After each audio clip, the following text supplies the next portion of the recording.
Om Swastiastu. Baik, pada kesempatan kali ini kami dari kelompok 2 akan membawakan materi perekonomian Indonesia yaitu RPS ketiga, di mana kelompok kami yang terdiri dari 2 orang yaitu saya sendiri, Niputu Ina Berliana dengan NIM akhir 014 dan rekan saya Gusti Agung Chandrika Mahadewi dengan NIM akhir 017. Nah, di sini kami akan membawakan 4 pokok bahasan, yaitu yang pertama adalah tujuan pembangunan ekonomi di Indonesia, yang kedua adalah strategi pembangunan ekonomi di Indonesia, yang ketiga adalah sistem pelaksanaan pembangunan ekonomi di Indonesia, dan yang keempat adalah kasus yang terkait dengan topik pembangunan ekonomi di Indonesia. Baik, kita lanjutkan ke bahasan yang pertama, yaitu tujuan pembangunan ekonomi di Indonesia. Nah, mengapa sih Indonesia perlu adanya pembangunan ekonomi? Seperti yang kita ketahui, tidak hanya di Indonesia, namun juga di negara-negara yang lain, itu tentu harus memiliki kekuatan, baik itu bidang politik, kesehatan, budaya, sosial, keamanan, dan tentunya di bidang ekonomi. Nah, di Indonesia sendiri, itu sudah tercantum di dalam Undang-Undang Dasar 1945 bahwa tujuan pembangunan ekonomi itu sama halnya dengan membangun atau mewujudkan masyarakat yang adil dan makmur, di mana baik itu secara material maupun secara spiritual. Dan terdapat 3 inti nilai yang harus dipenuhi dalam pembangunan ekonomi, yaitu kecukupan, harga diri, dan kebebasan. Mana akan saya jelaskan di slide berikutnya. Nah, sebelum melanjutkan ke materi berikutnya, ada baiknya kita mengetahui definisi dari masyarakat yang makmur. Nah, di sini masyarakat yang makmur itu sangat berkaitan dengan pertumbuhan ekonomi dan juga elemen dari pertumbuhan ekonomi itu sendiri. Yang pertama, mengapa masyarakat dikatakan makmur? Nah, menurut buku Iketut Nahan, itu terdapat pengertian masyarakat yang makmur, di mana masyarakat yang makmur adalah masyarakat yang dapat memenuhi segala kebutuhan hidupnya melalui pendapatan yang dimilikinya. Adapun pendapatan tersebut bisa berasal dari pendapatan individu maupun pendapatan kelompok yang kemudian diklarifikasikan menjadi pendapatan di sebuah keluarga. Dan pendapatan tersebut ketika kita gabungkan di suatu negara akan menjadi pendapatan per kapita nasional. Nah, adapun elemen atau hal-hal yang berkaitan dengan pertumbuhan ekonomi yang mempengaruhi dari pertumbuhan ekonomi itu sendiri, diantaranya yaitu akumulasi modal, kemudian pertumbuhan penduduk, dan juga kemajuan teknologi. Nah, penjelasan mengenai 3 komponen dari pembangunan ekonomi akan saya jelaskan pada slide berikut. Yang pertama adalah akumulasi modal. Akumulasi modal atau capital accumulation adalah sebuah kegiatan penyisihan pendapatan untuk menginvestasikan pendapatan tersebut pada modal baru. Nah, di sini terdapat 2 jenis investasi. Yang pertama, investasi modal langsung, yaitu investasi seperti sumber daya manusia, kemudian pembangunan infrastruktur, dan yang kedua adalah investasi modal tidak langsung atau investasi pada tanah atau lahan pertanian. Nah, yang pertama, contohnya adalah investasi pada sumber daya manusia.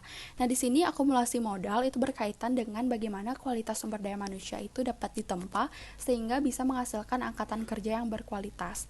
Nah, yang kedua, pembangunan infrastruktur itu seperti pembangunan pabrik-pabrik baru, perusahaan baru yang menghasilkan lapangan pekerjaan untuk angkatan kerja yang sudah memiliki skill yang mumpuni. Dan yang kedua adalah investasi pada tanah. Nah, jadi investasi pada tanah atau lahan pertanian ini adalah sebuah inovasi baru untuk menciptakan sebuah strategi di mana tanah atau lahan pertanian itu bisa dimanfaatkan secara maksimal. Misalnya, penggunaan irigasi pada lahan pertanian. Nah, di sini akan bisa menghasilkan output yang berlipat ganda sehingga nanti output dari suatu negara itu akan lebih meningkat dan menghasilkan pertumbuhan ekonomi yang lebih tinggi. Nah, yang kedua adalah pertumbuhan penduduk dan angkatan kerja. Mengapa pertumbuhan penduduk dikatakan dapat meningkatkan pertumbuhan perekonomian suatu negara? Nah, karena ketika suatu negara menghasilkan penduduk yang cukup banyak, maka akan ada banyak kesempatan untuk menghasilkan angkatan kerja yang berkualitas, tergantung dengan bagaimana akumulasi modal dari suatu negara tersebut bisa dilaksanakan. Akumulasi modal ini dan juga pertumbuhan penduduk itu sangat berkaitan. Nah, ketika akumulasi modal untuk sumber daya manusia itu bisa dilakukan secara maksimal, seperti melakukan pelatihan skill, kemudian pemberian pendidikan secara formal maupun pendidikan secara informal akan bisa menciptakan suatu angkatan kerja yang mumpuni. Dan yang kedua itu adalah bisa memperbesar pasar domestik. Artinya pasar domestik itu adalah pasar dalam negeri di mana pencipta dan juga pembeli atau konsumen itu berasal dari dalam negeri. Nah, di sini cara kita adalah untuk bisa meningkatkan minat dari masyarakat dalam negeri untuk mencintai dan juga mengonsumsi produk lokal sendiri.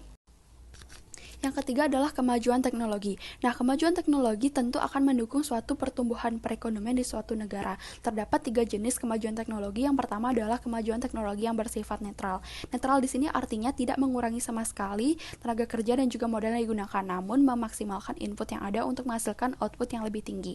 Yang kedua adalah labor saving, artinya penghematan tenaga kerja dalam suatu sistem perekonomian. Nah, di sini lebih menekankan pada penggunaan mesin-mesin dan juga traktor atau penggunaan mesin yang bersifat modern sehingga penggunaan tenaga kerja itu bisa diminimalisir. Contohnya adalah industrialisasi yang sudah berkembang saat ini, yang sudah diterapkan sejak tahun 2000-an di Indonesia. Nah, yang ketiga adalah capital saving, artinya penggunaan modal yang lebih sedikit dalam suatu operasional perusahaan. Nah, modal yang dimaksud adalah seperti tanah, bangunan, di mana perusahaan itu bisa berdiri dan bisa memasarkan produknya tanpa menggunakan toko ataupun bangunan yang tersedia, namun bisa memasarkan melalui e-commerce atau digitalisasi yang pada sekarang dikenal dengan 4.0. Nah, itu dia penjelasan mengenai 3 komponen utama. Akan dilanjutkan ke slide berikutnya. Setelah membahas masyarakat yang makmur, maka kita akan mengetahui apa itu masyarakat yang adil. Jadi di suatu negara, keadilan itu sangat diperlukan untuk menunjang pertumbuhan ekonomi. Nah, di sini keadilan di dalam suatu negara, khususnya Indonesia, itu sama artinya dengan pendistribusian pendapatan ataupun kekayaan suatu negara yang merata ke seluruh daerah, wilayah, dan pelosok di negara tersebut. Nah, misalnya adalah penyaluran sumber daya alam seperti air, kemudian listrik, jaringan, teknologi yang merata, dan juga infrastruktur yang merata di seluruh wilayah di Indonesia. Nah, jadi apa sih tujuan inti dari pembangunan? Harus memenuhi 3 kriteria. Yang pertama adalah kecukupan. Kecukupan di sini artinya seluruh masyarakat di suatu negara itu bisa memenuhi kebutuhannya seperti sandang, pangan, papan, kesehatan maupun keamanannya. Dan yang kedua adalah memiliki harga diri. Artinya seluruh masyarakat di suatu negara tersebut percaya bahwa negaranya itu sama dengan negara yang lain, sama berkembang, sama juga memiliki kemajuan teknologi, kemudian bisa mensejahterakan negaranya sendiri dan memiliki pertumbuhan ekonomi yang baik. Dan yang ketiga itu memiliki kebebasan. Kebebasan di sini artinya setiap individu itu bisa memilih satu dari sekian pilihan yang ada, sehingga tidak hanya individu yang memiliki kemampuan yang lebih saja, namun setiap individu bisa terhindar dari segala perbudakan yang disebabkan oleh aspek-aspek material. Nah, yang kedua adalah strategi pembangunan ekonomi di Indonesia. Nah, dalam buku Ikut Tengahan itu terdapat 2 cara dalam mencapai masyarakat yang adil dan makmur. Yang pertama adalah cara makmur dan adil. Biasanya dilakukan oleh negara maju di mana mereka mengumpulkan terlebih dahulu kemakmurannya melalui tingkatan pendapatan nasional secara maksimum. Setelah kue nasionalnya besar, barulah dilakukan pemerataan atau keadilan. Sedangkan yang kedua adalah makmur dengan adil atau growth with equity. Ini dilakukan oleh negara yang sifatnya berkembang seperti Indonesia, di mana kemakmuran itu dikejar sembari memberikan keadilan ataupun pemerataan di seluruh negara atau seluruh wilayahnya. Nah, selain 2 cara tadi, adapun strategi pencapaian tujuan pembangunan Indonesia itu telah tercantum dalam Pelita 3 yang terdiri dari 8 jalur pemerataan, bahkan itu sejak pemerintahan Presiden Soeharto.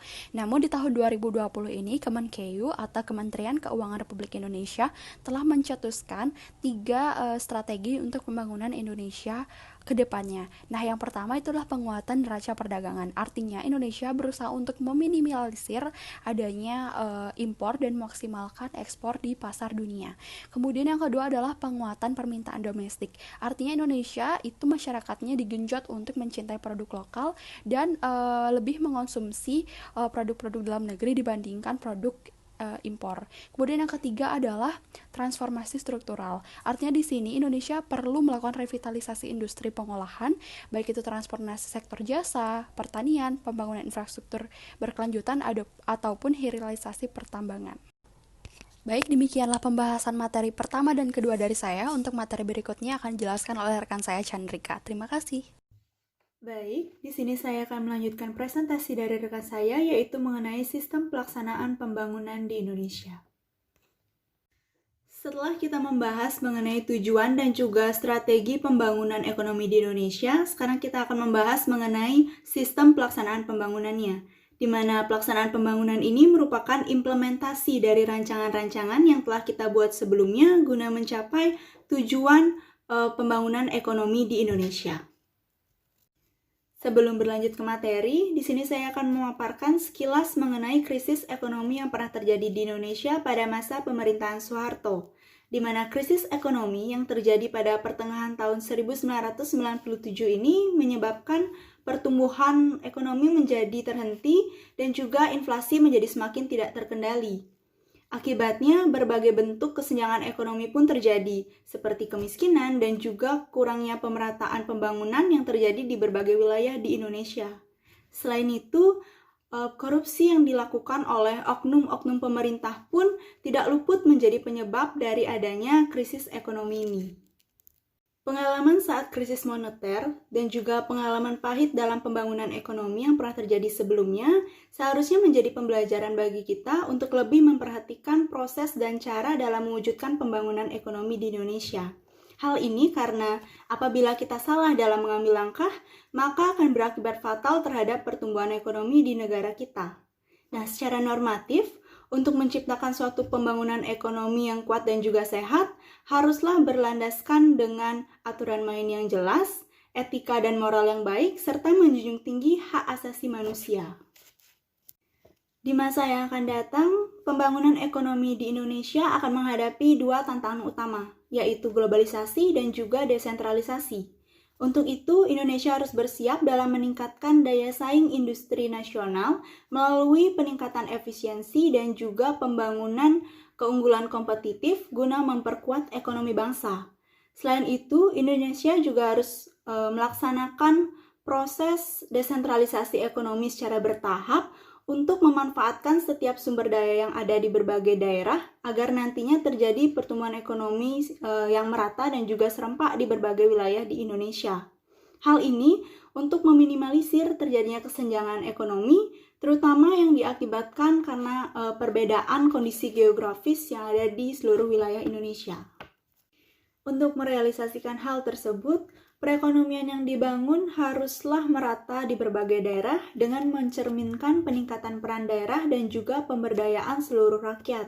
Selain itu, yang tidak kalah penting, pembangunan ekonomi juga harus menjamin terjadinya keberlangsungan sumber daya alam dan juga lingkungan hidup dengan mengacu kepada beberapa hal berikut. Pertama, pembangunan ekonomi ini dilaksanakan menggunakan sistem ekonomi kerakyatan untuk mencapai kesejahteraan rakyat yang meningkat, merata, dan juga berkeadilan. Ekonomi kerakyatan ini dikembangkan berdasarkan pengetahuan dan juga keterampilan dari masyarakat lokal dalam mengembangkan lingkungan sekitarnya. Secara konkret, upaya peningkatan kesejahteraan masyarakat berlandaskan sistem ekonomi kerakyatan dilaksanakan dalam berbagai program pembangunan lintas bidang dan juga sektor seperti pertanian, perkebunan, perikanan atau pertambakan, peternakan, pertambangan, dan juga industri serta penjualan barang dan jasa dalam lingkup mikro dan kecil atau yang biasa kita kenal dengan nama UMKM. Kedua, pembangunan ekonomi harus berlandaskan pengembangan otonomi daerah serta peran aktif dari masyarakat secara nyata dan juga konsisten, sehingga nantinya masing-masing daerah diberikan kewenangan untuk mengatur rumah tangganya sendiri tanpa ada campur tangan dari pemerintah pusat. Lalu yang ketiga, pembangunan ekonomi harus mencapai atau menerapkan prinsip efisiensi dan juga pengembangan sumber daya manusia serta teknologi agar nantinya dapat bersaing baik di masa kini maupun di masa yang akan datang. Yang keempat, pembangunan ekonomi harus berorientasi pada perkembangan globalisasi ekonomi internasional, namun dengan tetap mengutamakan kepentingan dari ekonomi nasional. Yang kelima, pembangunan ekonomi makro harus dikelola secara hati-hati, disiplin, dan bertanggung jawab karena akan berpengaruh signifikan terhadap kelangsungan dari bangsa Indonesia. Yang keenam, pembangunan ekonomi harus berlandaskan kebijakan yang disusun secara transparan dan juga bertanggung jawab, baik dalam pengelolaan publik, pemerintahan, maupun masyarakat. Dan yang terakhir, pembangunan ekonomi harus berlandaskan kelangsungan sistem sumber daya alam, lingkungan hidup, dan sistem sosial kemasyarakatan untuk mencapai suatu kesejahteraan masyarakat. Berikut merupakan contoh kasus yang kami temukan terkait dengan materi yang sebelumnya telah kami sampaikan. Judulnya yaitu Pembangunan Infrastruktur Teknologi yang Belum Merata ke Wilayah Timur.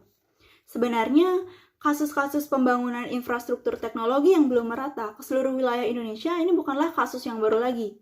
Namun, sampai sekarang, pembangunan yang belum merata ini masih saja terjadi, terutama di wilayah Indonesia Timur. Jadi menurut data dari Badan Pusat Statistik, ada beberapa provinsi dengan indeks pembangunan teknologi yang paling rendah, yaitu Papua, Nusa Tenggara Timur, Sulawesi Barat, dan Maluku Utara. Jadi berdasarkan pengukuran indeks pembangunan teknologi informasi dan komunikasi dengan menggunakan skala 1-10, diketahui bahwa indeks pembangunan teknologi informasi dan komunikasi tertinggi itu masih terdapat di daerah DKI Jakarta dengan indeks sebesar 7,61. Lalu diikuti oleh Yogyakarta dengan indeks sebesar 6,09, lalu Kalimantan Timur dengan indeks sebesar 5,92, Bali dengan indeks 5,81, serta Kepulauan Riau dengan indeks 5,79. Sedangkan untuk indeks pembangunan di bawah 4, itu mayoritas masih terdapat di wilayah timur. Nah, hal ini berdasarkan data dari tahun 2018. Rendahnya indeks pembangunan teknologi informasi dan komunikasi di wilayah Indonesia Timur ini terutama diakibatkan oleh belum meratanya pembangunan infrastruktur, khususnya infrastruktur telekomunikasi di daerah terpencil. Kondisi geografis Indonesia sebagai negara kepulauan ini menyulitkan ketersediaan infrastruktur digital secara merata. Ditambah lagi, biaya yang diperlukan untuk melakukan pemerataan pembangunan ini sangatlah besar dengan waktu yang juga sangat lama. Nah, selain itu, saat ini kita sedang berada dalam masa pandemi COVID-19, sehingga negara itu banyak memiliki pengeluaran, terutama untuk bidang kesehatan dalam menangani COVID-19 ini. Hal ini makin memperlambat penanganan pembangunan infrastruktur secara merata di seluruh wilayah Indonesia. Untuk itu, diperlukan adanya penanganan terhadap COVID-19 ini terlebih dahulu, karena pandemi ini akan membuat pemerintah itu banyak mengalihkan dana yang seharusnya untuk keperluan lain. Seperti misalnya, dalam hal ini untuk keperluan infrastruktur, dan akan dialihfungsikan sehingga berfokus kepada penanganan COVID-19. Sebelum kami akhiri, di sini kami mencantumkan referensi yang kami gunakan dalam penyusunan materi ini. Baik, sekian pemaparan materi yang dapat kami sampaikan tentang tujuan, strategi, dan juga sistem pelaksanaan pembangunan di Indonesia. Apabila ada kesalahan kata maupun perbuatan, baik disengaja maupun tidak disengaja, kami mohon maaf. Akhir kata, kami mengucapkan terima kasih. Om Santi Santi Santi Om.